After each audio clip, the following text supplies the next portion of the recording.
Te leo un toque, una sección donde vamos a la biblioteca a buscar un libro para poder ampliar nuestro conocimiento sobre un tema, por medio de un fragmento que te leo en un toque. La máscara de la muerte roja. La muerte roja había devastado ampliamente el país.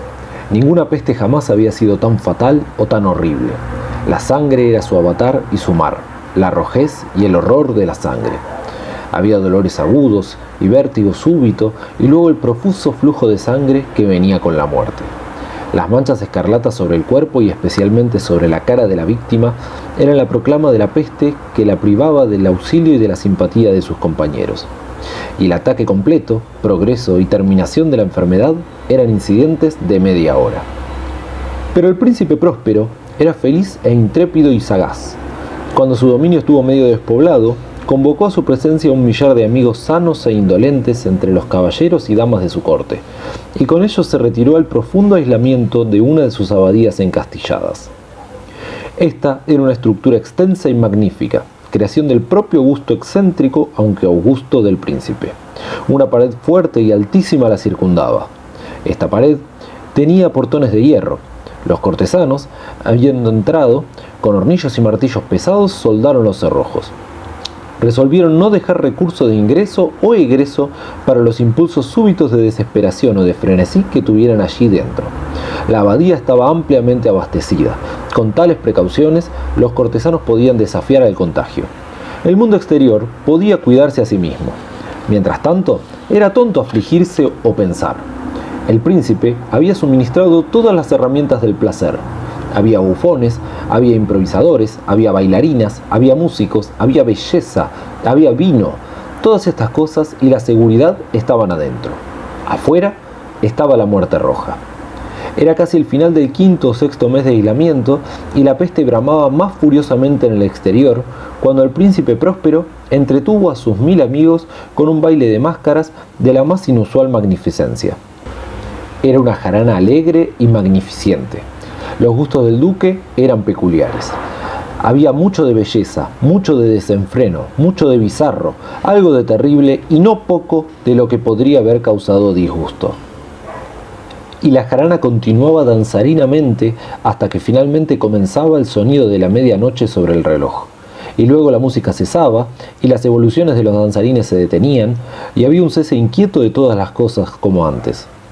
Había 12 golpes a ser tocados por la campana del reloj, y de este modo sucedió que quizás más pensamiento se deslizó, con más tiempo, en las meditaciones de los pensativos entre aquellos que bailaban.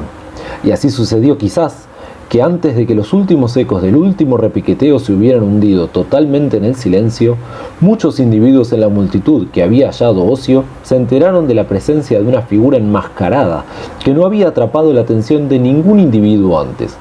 Y habiéndose desplegado el rumor de esta nueva presencia en susurros a su alrededor, se alzó al final, proveniente de toda la compañía, un zumbido o murmullo, expresión de desaprobación y sorpresa, luego de terror, de horror y de disgusto. En una reunión de fantasmas tal como la que he pintado, puede suponerse que ninguna aparición ordinaria podría haber excitado tal sensación. En verdad, el libertinaje de la mascarada de la noche era casi ilimitado. Pero la figura en cuestión era excesiva y había ido más allá de los límites del indefinido decoro del príncipe incluso. Había fibras en los corazones de los más descuidados que no podían ser tocadas sin emoción. Incluso para el completamente descarriado, para quien la vida y la muerte son igualmente bromas, hay motivos sobre los cuales no se puede bromear. Toda la compañía verdaderamente parecía ahora sentir profundamente que en el disfraz y talante del extraño no existía ingenio ni propiedad. La figura era delgada y alta, y estaba amortajada de la cabeza a los pies con las prendas de la tumba. La máscara que ocultaba el rostro estaba hecha de tal modo que semejaba tanto el semblante de un cadáver entumecido que el escrutinio más íntimo podía mostrar dificultad para detectar el engaño.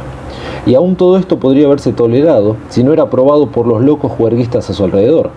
Pero el actor había ido tan lejos como para asumir el símbolo de la muerte roja. Su vestidura estaba salpicada con sangre y su amplia frente, con todas las facciones de la cara, estaban regadas con el horror escarlata. Cuando los ojos del príncipe próspero cayeron sobre esta imagen espectral, que con un movimiento lento y solemne, como si se sostuviera completamente en su relé, andaba majestuosamente de un lado a otro entre los danzarines, se vio convulsionado en el primer momento con un fuerte temblor de terror o de disgusto, pero acto seguido su frente enrojeció de ira. «¿Quién se atreve?», preguntó roncamente a los cortesanos que estaban parados cerca de él. «¿Quién se atreve a insultarnos con esta burla blasfema? Aprésenlo y desmascárenlo, para que podamos saber a quién debemos colgar al amanecer». No se halló ninguno que echara mano para atraparlo.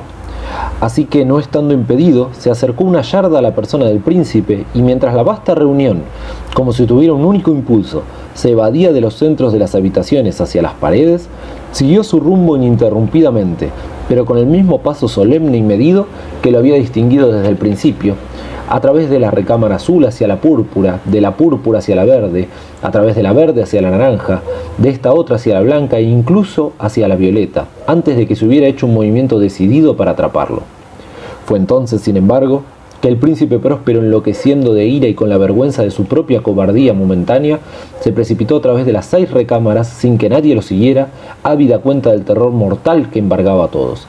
Sostenía en alto una daga desenvainada y se había aproximado con rápida impetuosidad a 3 o 4 pies de la figura que se retiraba, cuando este último, habiendo alcanzado la extremidad del salón de terciopelo, giró súbitamente y confrontó a su perseguidor.